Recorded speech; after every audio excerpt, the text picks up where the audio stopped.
नमस्कार, मैं चुनचुन कुमार। स्वागत है झारखंडी हिंदी न्यूज पर। चलिए जानते हैं आज की छोटी बड़ी सभी महत्वपूर्ण खबरों को।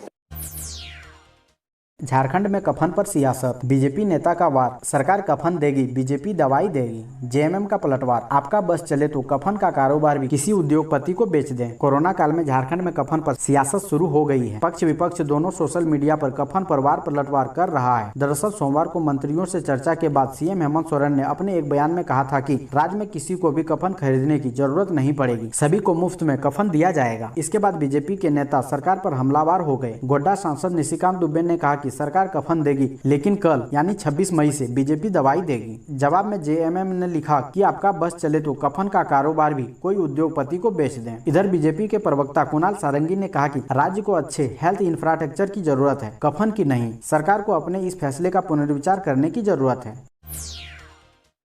तूफान यस के व्यापक तैयारी सुनिश्चित करने का निर्देश। चक्रवाती तूफान यस के मद्देनजर रांची जिला में व्यापक तैयारी को लेकर रांची के उपायुक्त छवि रंजन ने आपदा प्रबंधन समिति के संबंधित पदाधिकारियों के साथ बैठक की। बैठक में उपायुक्त ने शहरी एवं ग्रामीण क्षेत्रों तूफान से होने वाले क्षति के मद्देनजर तैयारियों को लेकर पदाधिकारियों को व्यवस्था सुनिश्चित करने हेतु आवश्यक दिशा निर्देश दिए। बैठक के दौरान उपायुक्त ने बताया कि तूफान के दौरान कोरोना संक्रमित मरीजों का इलाज सुचारू रूप से चलता रहे, इसके लिए ऑक्सीजन रिफिलिंग स्टेशन से बातचीत की गई है। उन्हें यस के मद्देनजर आवश्यक बैकअप रखने का निर्देश दिया गया है। दोस्तों, अभी तक वीडियो को लाइक नहीं किए हैं तो कृपया लाइक जरूर करें।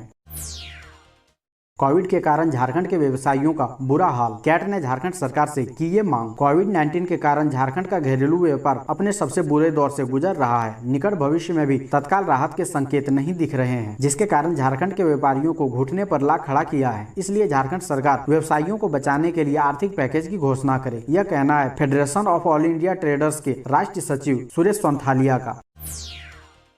झारखंड के ग्रामीण विकास मंत्री ने लॉन्च किया plus home delivery mobile app. Jharkhand के ग्रामीण विकास मंत्री आलमगीर आलम ने मंगलवार को पाकुड़ में आयोजित एक कार्यक्रम में plus home delivery mobile app launch किया। यह ऐप झारखंड में राष्ट्रीय आजीविका मिशन के तहत ग्रामीण महिलाओं द्वारा तैयार उत्पाद प्लस ब्रांड को बाजार मुहैया कराने के लिए तैयार किया गया है। प्लस ब्रांड से झारखंड के 24 जिलों की 2 लाख से ज्यादा महिलाएं जुड़ी है। इनके द्वारा तैयार उत्पाद को plus home delivery mobile app से झारखंड और झारखंड के बाहर ऑनलाइन बाजार मिलेगा। झारखंड और झारखंड से लोग प्लस ऐप के जरिए घर बैठे शुद्ध तरीके से तैयार मसाला, दाल, आटा, साबुन सहित 40 अन्य उत्पादों की खरीद कर सकेंगे।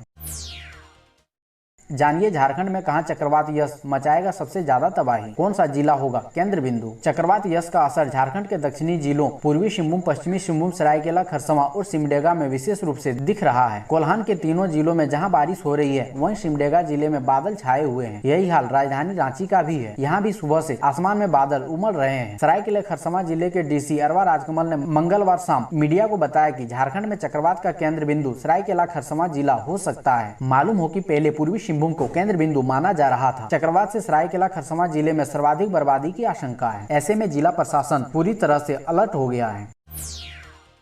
कोरोना वायरस से निपटने में झारखंड टॉप 5 राज्यों में शामिल। 10 लाख आबादी पर 8,871 ही संक्रमित। देश में कोरोना की जब दूसरी लहर आई थी, तब झारखंड संक्रमण में टॉप 5-6 राज्यों में शामिल हो गया था। अब राहत की बात यह है कि कोरोना को काबू करने में सबसे बेहतर करने वाले टॉप 5 राज्यों में झारखंड शामिल हो गया है। मरीजों के स्वस्थ होने की बात करें या संक्रमण दर या एक्टिव रेशियो कम होने की, कोरोना संक्रमण के तमाम इंडिकेटर इसकी पुष्टि करते हैं। आबादी के अनुसार इस वायरस की चपेट में आने वाले लोगों की बात करें तो झारखंड उन 5 राज्यों में शामिल है जहाँ आबादी के अनुसार अब तक बहुत कम लोग इससे संक्रमित हुए हैं। यूपी, राजस्थान व हरियाणा का बॉर्डर बना देश का दूसरा जामताड़ा। कई गांव के बच्चे युवा साइबर अपराध में लिप्त। डीजीपी नीरज सिन्हा का फर्जी फेसबुक अकाउंट बनाकर लोगों को फ्रेंड रिक्वेस्ट भेजकर मैसेंजर पर रुपए मांगने वाला मथुरा से गिरफ्तार आरोपित लियाकत सोमवार को कोविड जांच के बाद जेल भेज दिया गया। उसने जेल जाने से पहले पुलिस को कई अहम जानकारियां दी है। लिकायत से पूछताछ और रांची के साइबर सेल की तफ्तीश में इस बात का खुलासा हो गया है कि राजस्थान, हरियाणा व उत्तर प्रदेश की सीमा जहाँ पर मिल रही है, वहाँ के कई गाँव इन दिनों देश का दूसरा जामताड़ा बना हुआ है। जिस तरह झारखंड के जामताड़ा की पहचान साइबर अपराधी के लिए कुख्यात है, उसी तरह इन 3 राज्यों की सीमा साइबर अपराधियों का नया गढ़ बन चुकी है। इसमें राजस्थान का अलवर व भरतपुर, हरियाणा का पलवल और उत्तर प्रदेश का मथुरा देश में साइबर अपराध का नया सेंटर बन गया है। सीबीएसई का वेबिनार 28 को, शिक्षकों व बच्चों को होगा यह लाभ। शिक्षकों की शिक्षण गुणवत्ता बढ़ाने के उद्देश्य से सीबीएसई शिक्षकों के लिए स्किल कोर्स का वेबिनार का आयोजन करने जा रही है। वेबिनार 28 मई 2021 को दोपहर 2 बजे से शाम 5 बजे तक होगा। सीबीएसई ने मंगलवार को इस संबंध में नोटिफिकेशन जारी कर सभी स्कूलों से कहा है कि वे अधिक से अधिक शिक्षकों को इस वेबिनार से जोड़ें। रजिस्ट्रेशन के लिए वेबसाइट cbse.nic.in पर जाएं। सीबीएसई ने कहा है कि एम्प्लॉयबिलिटी स्किल किसी व्यक्ति की वह आवश्यक स्किल, गुण, व्यक्ति या वैल्यू होती है जो उसे कार्यस्थल पर एक कामयाब कर्मी बनाता है। शिक्षक स्किल्ड होंगे तो बच्चे भी बेहतर प्रदर्शन करेंगे। गुमला के 60,000 से अधिक बच्चों को नहीं मिल रहा पौष्टिक आहार, 335 बच्चे हैं कुपोषित। कोरोना की तीसरी लहर में कैसे लड़ेंगे जंग? अब कोरोना वायरस संक्रमण की तीसरी लहर का डर है। कहा जा रहा है कि इस लहर का सबसे अधिक असर बच्चों पर होगा, इसलिए कोरोना संक्रमण की तीसरी लहर से बच्चों को बचाना जरूरी है। हालांकि कोरोना वायरस से बच्चों को बचाने के लिए सरकार व प्रशासन ने काम शुरू कर दिया है, लेकिन डर उन 335 कुपोषित बच्चों का है जिनका इलाज चल रहा है। इसके अलावा 7 माह से 3 वर्ष के 60,136 बच्चे को पौष्टिक आहार नहीं मिल रहा है। समाज कल्याण विभाग की रिपोर्ट के मुताबिक जिले में 335 बच्चे कुपोषित हैं। हालांकि इन बच्चों पर प्रशासन की नजर है, लेकिन इन बच्चों को घर तक पौष्टिक आहार नहीं पहुंच रहा है। डॉक्टर श्याम प्रसाद मुखर्जी विश्वविद्यालय में यूजी व पीजी की सेमेस्टर परीक्षा जून में, छात्रों को मिलेगी यह सुविधा। रांची के डॉक्टर श्याम प्रसाद मुखर्जी विश्वविद्यालय में यूजी व पीजी के सेमेस्टर परीक्षा जून में शुरू होगी। इसमें परीक्षा से एक दिन पहले छात्रों का मॉक टेस्ट होगा। इसमें शिक्षक देखेंगे कि किसी छात्र को कोई परेशानी तो नहीं हो रही है। ऑनलाइन परीक्षा 2 घंटे की होगी, लेकिन इसके अलावा 15 मिनट प्रश्न पत्र डाउनलोड करने और अंत में 15 मिनट उत्तर पुस्तिका को PDF में कन्वर्ट कर उसे अपलोड करने के लिए मिलेंगे। जो विद्यार्थी इन ऑनलाइन परीक्षा में शामिल नहीं हो पाएंगे वे इसका साक्ष्य के साथ सही कारण देंगे। उनके लिए भी स्पेशल परीक्षा आयोजित की जाएगी।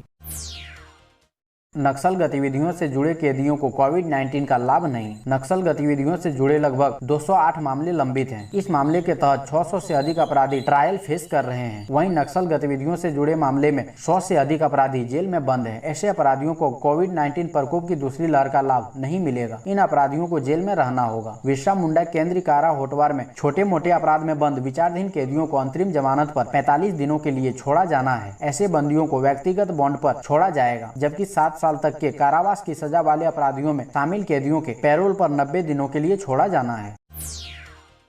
कोडरमा उपायुक्त ने कहा, किसान जागरूक होकर लें बीज वितरण योजना का लाभ। मानसून के आगमन को देखते हुए अब खरीफ फसल की तैयारी शुरू हो गई है। सरकार स्तर से किसानों को अनुदान पर बीज आदि मुहैया कराया जा रहा है। लॉकडाउन के कारण पिछले वर्ष भी खरीफ मेला का आयोजन नहीं हो सका था। इस बार भी मेला नहीं होने से अब किसानों को जागरूक करने के प्रयास किए जा रहे हैं। मंगलवार को जिले के गाँव में भ्रमण के लिए कृषि जागरूकता रथ को उपायुक्त रमेश घोलप ने हरी झंडी दिखाकर रवाना किया। डीसी ने बताया कि खरीफ मौसम में बीज विनिमय एवं वितरण योजना के तहत किसानों के 50% अनुदान पर धान का परिमाणित एवं संकर बीज उपलब्ध कराया जाएगा।